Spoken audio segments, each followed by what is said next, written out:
जनतेचा अधिकारनामा जाणीव हक्काची या न्यूज चॅनल मध्ये आपले स्वागत आहे। 20 जून पूर्वी पूल वाहतुकीस खुला करण्याचा मानस शाखा अभियंता प्रवीण मोरे इचलकरंजी येथील यशदा पुलाचे काम सुरू आहे। सदरचे काम हे सार्वजनिक बांधकाम विभागामार्फत सुरू असून अर्थसंकल्पीय अंतर्गत पूर नियंत्रण योजनेतून सुरू आहे। सदरचे काम युद्ध पातळीवर सुरू असून लवकरच पूर्ण करण्यात येईल अशी माहिती शाखा अभियंता प्रवीण मोरे यांनी दिली। त्याचबरोबर हे काम 20 जून पूर्वी पूर्ण करण्याचा मानस आहे। न्यूज चॅनल प्रतिनिधी श्री सचिन खोंद्रे सह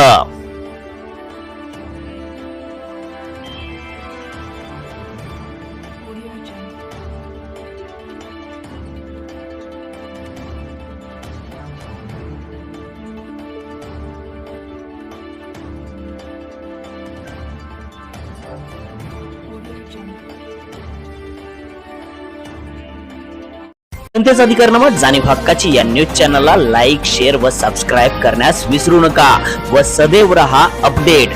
जाहिराती व बातमीसाठी आजच न्यूज चॅनलशी संपर्क साधावा। 80 87 820 897।